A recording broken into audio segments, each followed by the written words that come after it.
we can ourselves become leaders like in David. In other words, although the subject is about David, the subject is about us. My first point is, none of us seated here is not a leader. Because a leader is a person of influence. We call him a leader because some people are following. So he must be influential enough for somebody to follow.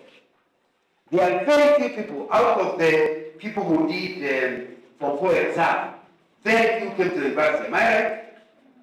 It means that in your village, people are looking at you to see how a university student looks like. Am I right? So you are a man and a woman of influence. Therefore, you are a leader.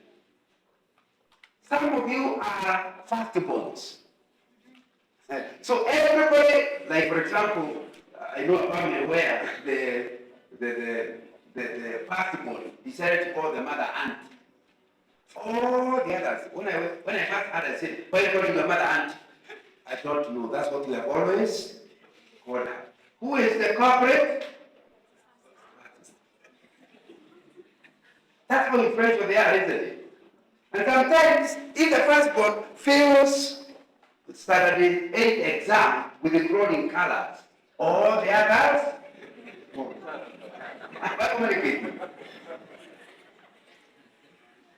others, the firstborn does well, and all the others follow. Not in every instance, but I'll tell you, every one of us has influence we have no idea about.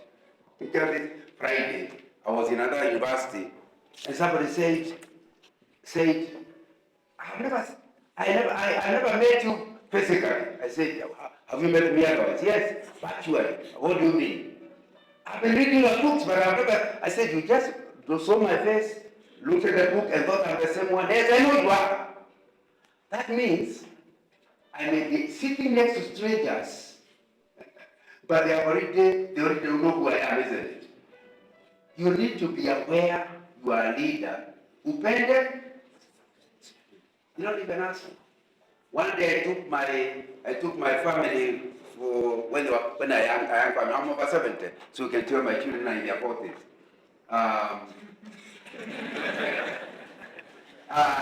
And we had taken the family I am to Makai Mara. You know, we don't know where our man was. So we are very glad. On Sunday afternoon, I think they come from a James break, and somebody asked my wife, does your husband preach? So my wife said, why? I believe he's the one who spoke to us today. I said, where? You've just come from what he said. So he explained that because in Masai Mara there are no churches nearby, they're in the wild. And even if you are to get a church in the Masai, they have decided to organize a church in the hotel. And normally, because they are not preachers, they go to Nairobi, they pick taped messages, and they listen. And that particular day, they had a cassette of my sermon. And listening to me throughout the period you were there had formed a opinion. That voice and the preacher's voice seemed related. He just wanted my wife to confirm. So I told me, do you know these people know who you are? I said, how? So she told me the story.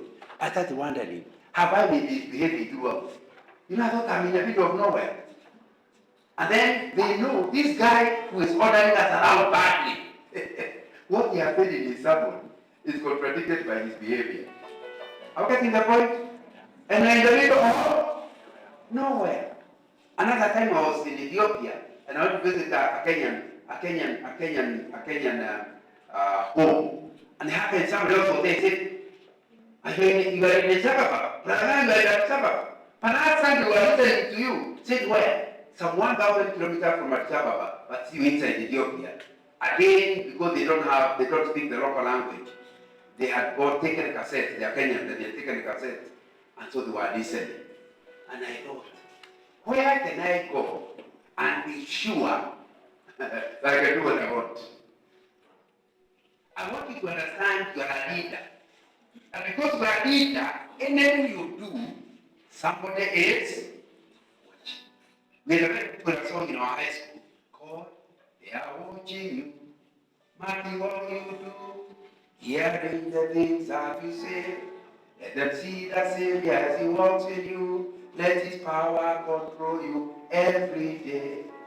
I'm sure it is in YouTube, so you can Google it up. But it was a popular song. If you came to my high school in 1968, you would have really enjoyed the song. But that's our discussion today. To understand, all of us are influencing somebody or other. And the choice is whether to influence them badly or nicely. David influenced the people in a positive way. So tonight, if this is a topic for the CU chairman, though you also listen, this is a topic for everybody here. Because we are leaders or not. Another time, somebody took me for lunch, said, "Brother, let me take you for lunch." And he was a manager somewhere. So of course I know him. Said, I didn't mind the lunch. I was already retired. I didn't mind the lunch. But for lunch he said, "This lunch is to tell you, you are my mentor." I said, "When did I become your mentor?" Since from the time I was in university more than 20 years ago. I listened to you in the university, and everywhere I follow you, I read your books, you are my mentor, and I thought, at least I will buy the lunch to tell you, thank you for mentoring me. So I told him, please, if you had told me, I would have behaved better. At least you should have allowed me to know. So the many people who are following you, you have absolutely no idea. You come here, and you are a second year, a first year is here, and you are wearing a funny dress, and they realize to be a university student means to wear funny dresses. You just see the first year start wearing funny, that's why she's trying to become a university student. And you taught her to be a university student is to wear a funny dress. I'm not communicating. Some come to the university and they try to find out what it is to be a university. Then they are told there is a place people go normally to drink. When I was at the University of Nairobi, there was a place called, what's it called? Carmichael or some name. Anyway, I was a party in 1974, so it's 50 years ago. But there was a place that Christians were going. Once the second year told you, they wanted to tell you to be a mature person. There's a place where maturation is done. It will be the drinking place. So by the time you are a second year, you are an expert in drinking. Why? You are a very good leadership. By second? Yes. Second year, do you hear me? You are leaders. They might be able to pretend not to look at you, but they are. So the discussion today is, how can you be a good leader that is going to ensure that the people who come after you are going to be better rather than worse? Are we together? And it is not something you will do and then retire from. It is something that will continue all the days of your life. And my prayer is that even as we discuss this topic, we may understand how critical it is that we become good leaders. There is no choice we have to be leaders. The only thing is whether to be a bad leader or good leader. I want to start by listing prerequisites for good leadership. Prerequisite for good. If you really want to be a good leader, obey the group. And then a group you are aware. I told you some you are not aware. People in your family, and you are aware, they are watching you. People in your class, you are aware, they are watching you. People in the Christian Union, you are aware, they are watching you. What are prerequisites that can help you to be a better leader, especially as I look at the life of King David? Number one, please know that all followers are also leaders elsewhere. You become the team chairman of Nyandarua Evangelistic Association in Machakos. And once you're team chairman, you start thinking the others have no idea. So you start leading them like they are not leaders. The first thing that helps a leader is to understand there's nothing special about him. With the other people he is leading, he is one among equals. Why? Although he's leading him in this section, he's also leading him in another section. Are we together? And it's something you need to be aware. You know, some of you are 4 years. And therefore you look at past years like, who are they? What do they do? But you know, in 10 years, that past year will be your boss. Because you see, in 1 year, you have finished. You start working. In 3 years, the fact you have not finished it.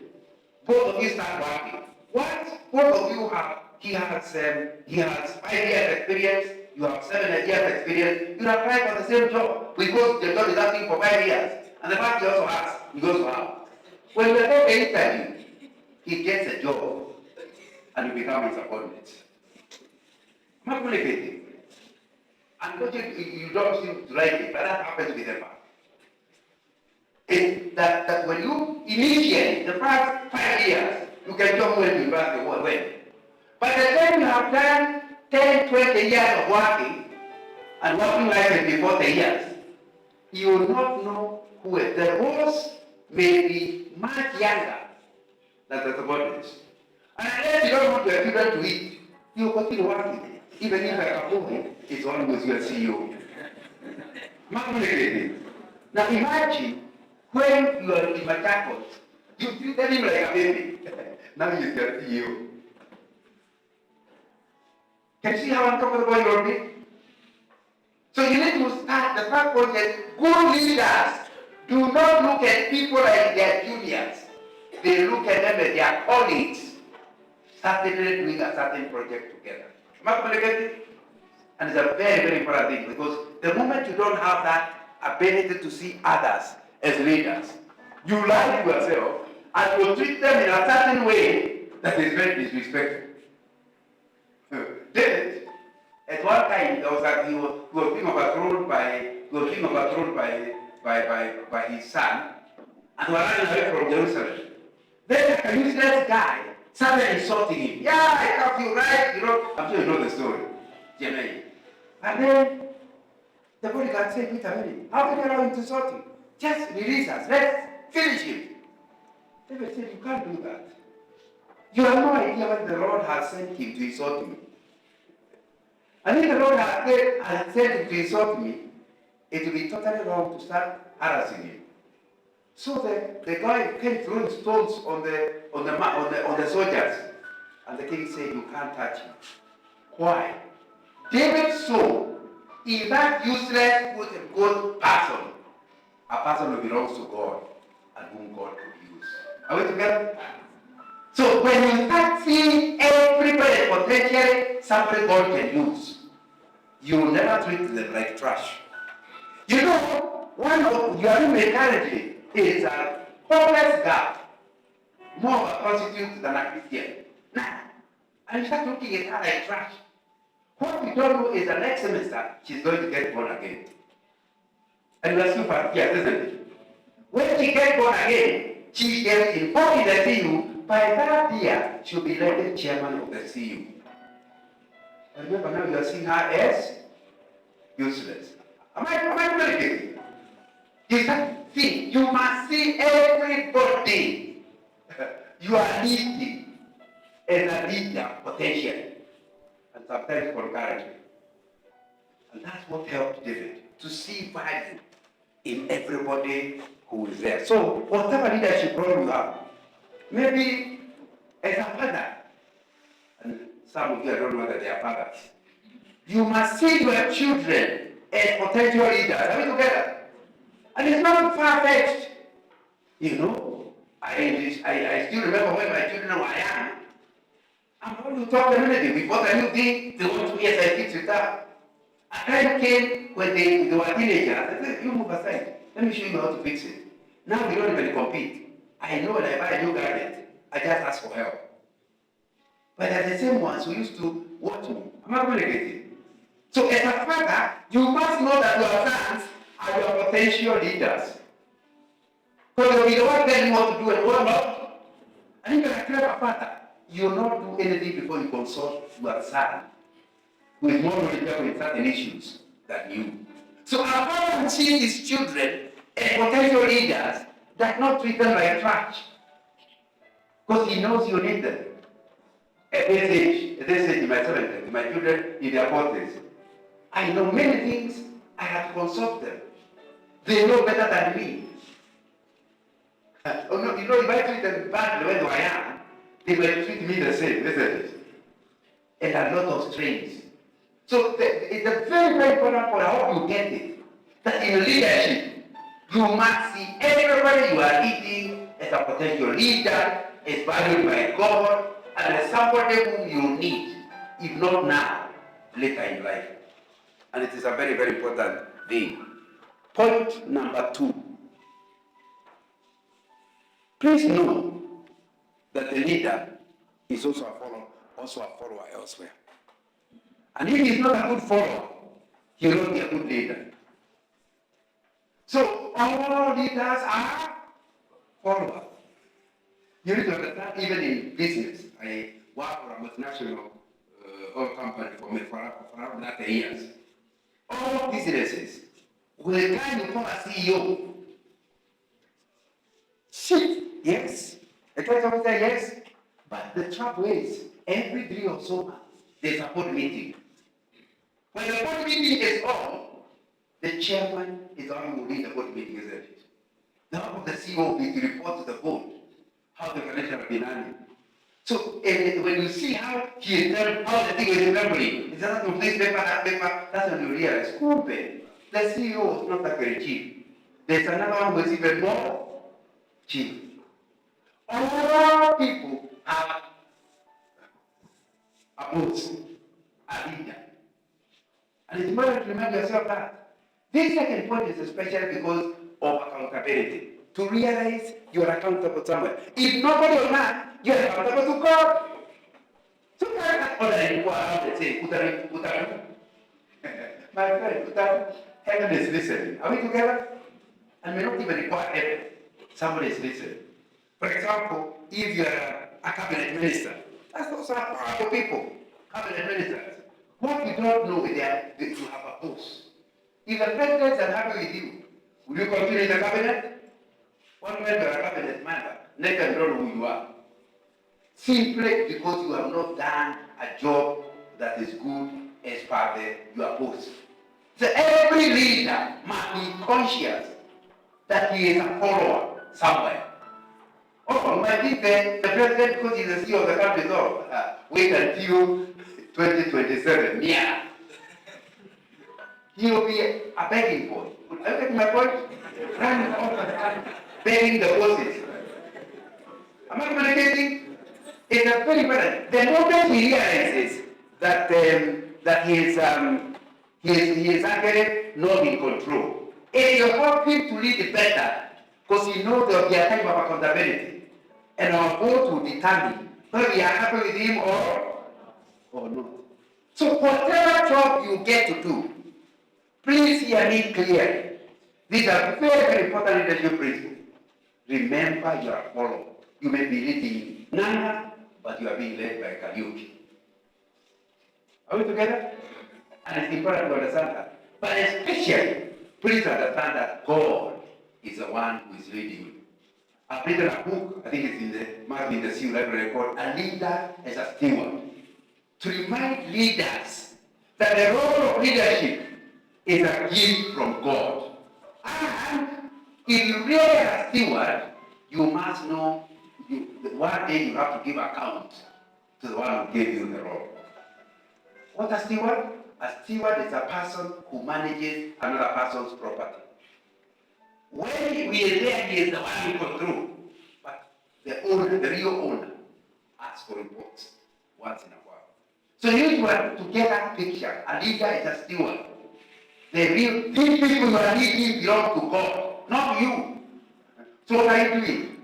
You are leading on behalf of God. So you need to be aware that one day you will give account on that matter. Point number 4.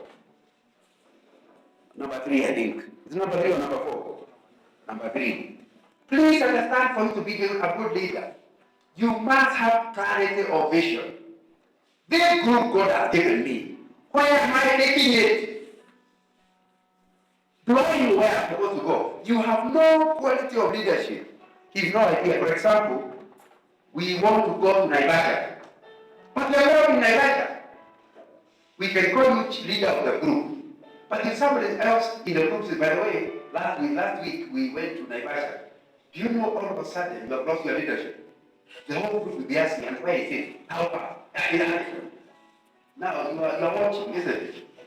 Of course, you still have the title here, but you are actually watching.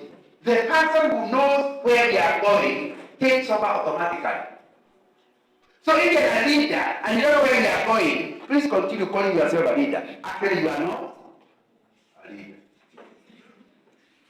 Because the number one lead needs to go ahead and others follow. So if you don't even know where you are going, you have to follow. We can left, we can right. Okay, don't worry, follow me. So you have already lost your leadership. So it's important to understand one of the most critical things in leadership is clarity of vision. Where are we going? Where are we going? So the moment you are elected into a leadership position, it's to ask, why does this group exist? What you understand why they exist, ask, where are we now? And where could we be? How big is the gap? Your job is to bridge the gap between where the group is and where the group should be. And that has to be the same. For example, you are appointed to be a Bible study leader. What are they called? Are they called pastors or leaders?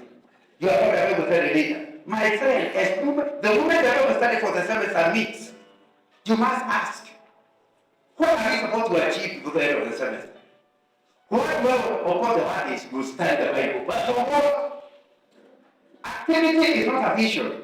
It's what we achieve through the activity that is the vision. And you cannot claim to be a leader when all you do is activity. What's your job? To study the Bible. Yeah, that's the activity. Why are you studying?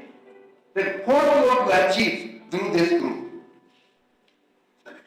And whoever seems to understand will soon take over. In 19, just before I entered campus, I was a high school teacher. 1974, at the beginning, January, I was a high school teacher. And I can tell you, in 1973, after I finished A-level, I done my Form 4 in 1971. So then I went to A-level. 73, I finished. I went for a conference. And it was by somebody called K. Roscoe. And yet, first to us, the importance of evangelism. We must go where the sinners are. So even as I went to this high school, which are not Christian Union, I quickly asked the headmaster, please allow me to start a Christian Union. Then I started watching, are there schools like mine in the area that don't have Christian Union? How is the preaching? So I looked for young people, and we gathered together and started a preaching team. Sometimes in high schools, sometimes in the marketplaces. By the way, the team is going on all up to today. It's only that the leaders, our current leaders, were not born when we started. We started 50 years ago, and the leaders are their 30s and the 40s. But the team is going on. It's called KSCF, Kinagogo Evangelistic Associates Team. So that's Southern Mindanao. Initially, we had no name, we were just preaching. Then 1978, we realized we are afraid we might become a church, and we don't want to become a church, but to remain an evangelistic team. So we registered with Kenya Student Christian Fellowship so that we do not try to become a church. We are going on up to now. Since I went into it, I soon went to university. I told the team, I can't lead you. I'm in Nairobi. This is Nairobi, I can't lead you. They said, but you are the only one who seems to understand about evangelistic teams. You start at all. When we know, then somebody else can take over. That's what forced me now to become chairman, to become the leader. And from 74, 10 years later, 83, I realized I'm not coming out. Every time we do elections, they retire me. Not because I'm necessarily a better person, but because I know what things do. Not communicating. The knowledge of where you are going is a thing that really interested in achieving something. Even if somebody else is better than you, you'll rather go with the person who knows. Are we together? So we actually have to create a change rule in 1983. And we agreed nobody can be allowed to be in the same title with the same leadership role for more than 2 years. At least the people could see where I volunteered that amendment to our rules. They said, no, this was wrong. We can't do that. Then we put it to a vote, and we narrowly won. That's how I stopped being chairman in 1983, and I've never been chairman again, but the team is still running. The reason why I became a leader was because I had been involved in other evangelistic teams. I'm also quite widely involved. So there are people joining the team wonder, you are the only one who knows. So lead us. So you need to know that when God has given you clarity of vision for the group, even if you don't have the title of chairman, you actually become the leader. You know, there's a difference between the chairman and leader. Leader is the person with the greatest influence. Chairman is the one with the title. And a vice chairman does not insist on becoming the leader. He continues being chairman and allow the leader to lead. Because if you start leading right, the whole group will fail. I'm not communicating. So if the people knows better, just tell them, yeah, I did it. I give you full support. So it's critical to understand you must know something about the future, clarity of vision. So it doesn't matter which team you are leading. You must say, what about the future? You know what that means? That means three things. Number one, you must be more prayerful. Because only God knows the future, isn't it? So you have to spend more time in prayer, seeking God, where do you want this team to be? Number two, you have to plan with God. Number two, you have to study more. When people are coming for a committee meeting, they're all coming. We are having a committee meeting. The chair has already gone through the agenda and done the investigations or alternative solutions. All that, and he's still a student. He still has to do his homework. But the homework, he can't just appear in a meeting. He must have to. Even after, for example, this meeting we are having. Satu sat down, imagining the whole program. Think of what can happen. What are the alternatives? What about if power fails? That's what means to think ahead. To be proactive. Leaders are proactive. Are we together? They don't just appear and then they are in shock when something goes wrong. They already imagine it could go wrong. And they already imagine what they could do in case it went. And number three, they prayed about it. So they will not be emotionally out of control because they know God is with them.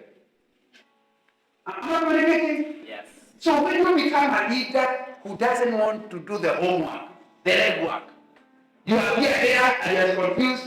You say the next agenda is, I don't remember which one. And you're the chairman. You are wasting everybody's time. Are we together? So it's important to understand the best thing is to decide. If you do not intend to do the homework, to go in and pray and discuss ways ahead before the meeting, you don't qualify to be a leader. A leader is called a leader because he has clarity of the future and people find it easy to follow him. Not just easy, they actually want to follow him because he knows. He is not the most knowledgeable, but he knows. At least he knows where to get information from. Are we together? You know, okay, I don't know, but I know the answer. That's the work of being a leader. Because people will follow you if you can clearly show that you have a vision for the group, where the group should be into the future. And that's what I do whenever I'm appointed into a leadership position. That's what I do with the group. Let's agree. Where is this group going? Why have you been put together? You can think it's obvious, but it isn't. For example, you are asked to become the Sunday school superintendent. You teach Sunday school here in the city. You are Sunday school. So you are appointed Sunday school superintendent. You assume everybody who is a Sunday school teacher knows why. Some of them are Sunday school teachers because they are intending to practice to become teachers in future. They are not interested in the children. They are to practice. I'm not going to get it. So as long as they have made the lesson, what happens to the child is irrelevant. Let me not use the example here. At home, you know there are some Sunday school teachers who became teachers so that their children are not disturbed by other women. So they are having to guard and protect their children. That's why they are Sunday school teacher. You need to sit and agree what is the Sunday school all about. What are we trying to achieve? That's the responsibility of the chairman, because or whoever is the leader. You know, once that is sorted out, the next thing about the leader is he is the organization's communicator. He is the group's communicator. He is the one who puts what is being discussed together in a statement. For example, what the committee has said, he actually now announces to everybody. It's a very important thing to understand. That you can't be a good leader if you have no communication or skills. Three things about communication. Number one, the vision God has given you must be so well communicated to the team that at some time they don't call it the chairman's vision, they call it our vision. You have not yet achieved. When you go to talk, hey, that chairman project. The more they call it chairman's project, the more you know you are a failure. Because the responsibility of the person was to move aside so that it becomes our project. Am I communicating? We are not doing it for the chairman, we are doing it for ourselves. We can see this project is good for us. And the responsibility of the leader to so cast the vision that everybody starts seeing the vision as our vision. The moment you say the president project, the project, that means I'm not interested in it. What am I doing in it? But sometimes after some time they say, this is our project. And everybody is happy to pull his weight. That's the first thing. That's why you need to communicate well. So your vision and what God has been showing you can stop being your vision to become our vision. Number two, while people are talking, you must be a good listener to hear what they are saying. You know, what the problem is, the chairman can suggest our speaker next time on leadership is Brother John Nanga. But I'm not a pastor, Brother John Nanga. Now, then, somebody else said, but Brother Nanga, you was here only last time. Sure, you need to do it for that. Then somebody says, yeah, I agree with the person. Variety, he may be a good speaker, but variety. And then we is too old. Except can we get somebody younger? That's all going on during the committee meeting. After a lot of discussion, it's finally agreed. Let's not invite John Nganga. But remember, John Nganga is the chairman's choice. When he comes to announce, does he announce John Nganga or the name he didn't like?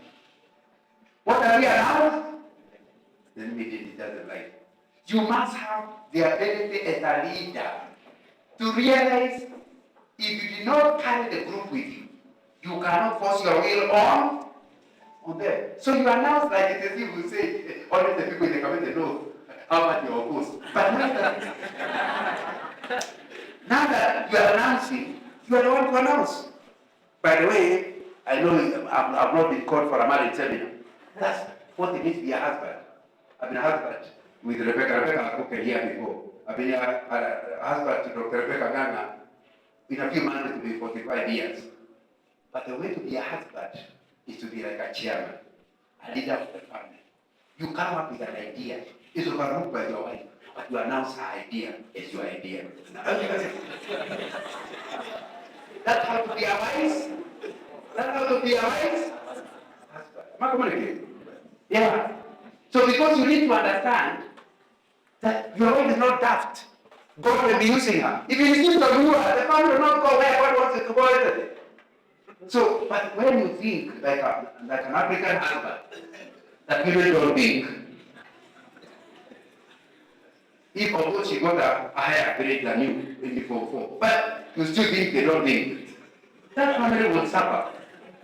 It's a level of foolishness. What are you hearing me? It's a level of foolishness that we must come out of. To be a man does not mean to be clever. You may be stronger, but not necessarily clever. And yet, the family must have a leader. And the leader of a family is called? The leader of a family is called? Husband. Sisters, are you hearing me? Whoever you marry, even if it's a fool, he is your leader.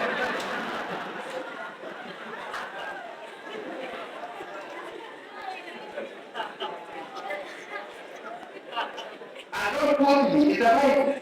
The Bible is the one that says men are the leaders of the home. And that's why I'm taking trouble to train your leader. You know, one of these boys might marry you. So, but he is here in me. When he marries you, he should also accept your ability to be cleverer than him. And so he should allow you to talk, but announce as if it is his own idea. Not communicating. And that's, all that is part of the communication. Listening is a communication skill. Hearing what the people are saying. Ensuring you don't force your will on the group. If you have not been able to get a buy-in from the group, you actually announce what the group is saying. Because you believe God is using it. Whether it's the family or like now when the children become adults. That is just to listen to them. Although the announcement is left to the father, to the leader. But he's not announcing what he came up with. It's what was agreed. It's a communication requirement. And it's important that is something that we are going to have at the back of our mind. All these things I'm saying are things I see from the life of King David. And very, very, very, very important. The next thing I want to say is, a good leader has good values. You know, one of the things I admire about David was the values. I just give you one. Can you imagine how many people have value people to the extent they can be insulted by a useless guy and they have a strong bodyguard and do nothing about it? That's a value. And good leaders have strong core values. What are core values? A core value is a belief that you hold so dear, they cannot be negotiated. They are called core values because they are inside. They are your core. And when they come to core values, nothing can change you. For example, if your core value is sexual purity, the leader can say, I'll pay you. Say, wait a minute. Just go right ahead, Harry. This matter is not at a negotiation. Why? To you, sexual purity is a value, and to break it will give you. Because you believe in it so strongly, you are willing to fail. You are even willing for the group to fail than to break that value. And you need to tell me, what are those 5, 6 values? 5 or 6 items which you are not, I'm not quite sure. What is it that we believe and not believe? And you say them up front, I'm leaving you, but this and this and this are my values. That is, if they truly are core values, it will not be discussed in the committee. I don't know what the Christian Union values are, but what their Christian Union values, it means they can never be on the discussion table because they are non-negotiable. So that's one of the things you understand. But for David, fear of God was non-negotiable. You come to him and says, allow me to pray. Let me see the mind of God. He believed in God leading him. That even if he was a bright guy, even if he was a wonderful fighter, he will not do anything without God's guidance. So good leadership requires those values. And sometimes you feel like if you keep the values, people leave you. No.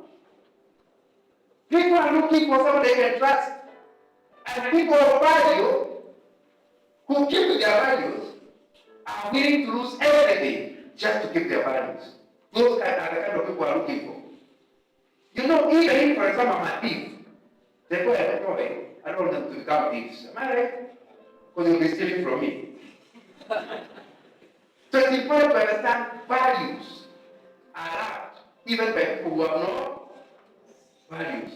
So you need to understand that if you truly want to be a good leader, you must have clear, non-negotiable values.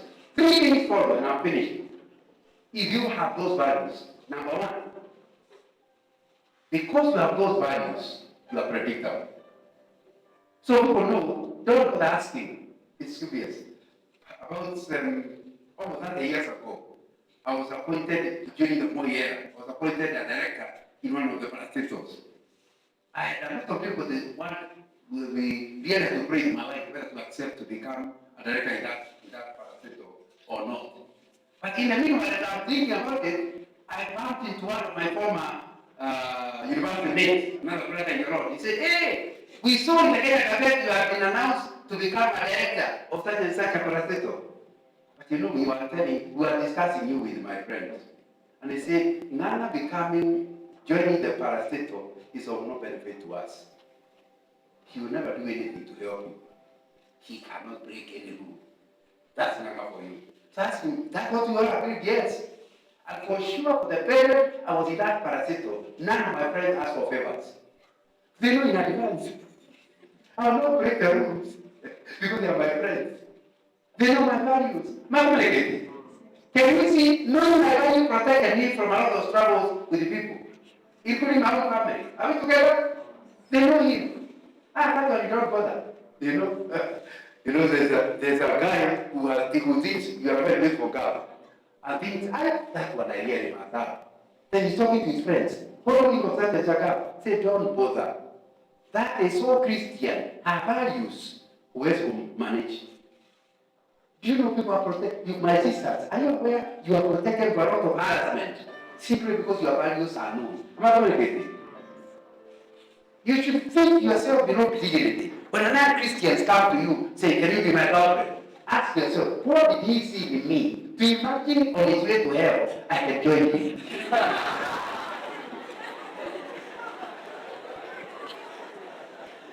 It should be hard for the very fact that you could imagine you and him can go together to hell. Am I communicating? You need your values need to be so clear that you are predictable. Am I clear?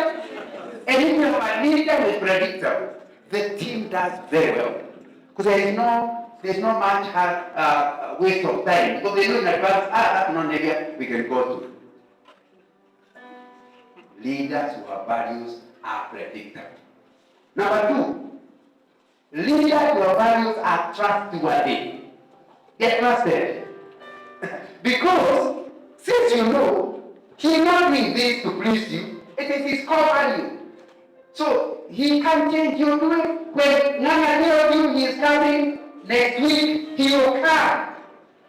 Not because he fears me, but because his nature is to keep his word. In fact, they say about people who keep their word, they say his word is his bond. Police arrest you, they don't ask you for a bond, isn't it? If you're a person they trust, they just say, you promise to come? Yes, just go. Your word is your bond. Oh, there are so few Kenyans like that. The police will not believe you. They want to lock you up unless you produce a wrong book. So, but we need to come to where our word is our bond. No, you don't just say, I'm coming, when you don't mean it. Don't just say, I'll give you 20,000 if you don't mean it. If you make a mistake of promising, you actually want to borrow in order to keep the promise. Because you do not want to break your word. Am I communicating? Unfortunately, there are very few people of that caliber. So everybody, you say, I'm coming to see you tomorrow. You say, Nema, my guy. Now, basically, all that person is asking is, since you regularly tell a lie, might it be true this time? Whenever your child asks you to swear, they have to tell you, I know you regularly lie. But just wondering, this time, might it be? People who are trusted are never asked to swear. But even carelessly, they don't just tell me, not me. They are very careful what they say, because whatever they say, they keep to it. They are people of value. So they are trusted. And because they are trusted, people easily follow you. Remember, one of the critical requirements of influencing people or people following you is if they can trust you. Because you are going to an unknown place. You are trying to get a group from here to an unknown future. They don't know what will happen along the way. But when you tell them it will be okay, if they trust you, they go with you. Are we together? So it will be important that you ask yourself, are you actually trustworthy or not? Unfortunately, my time is up. But I hope I have communicated something. Number one, do you understand all of you are leaders? Number two, do you understand you are accountable to God who created you and created the people who are following you?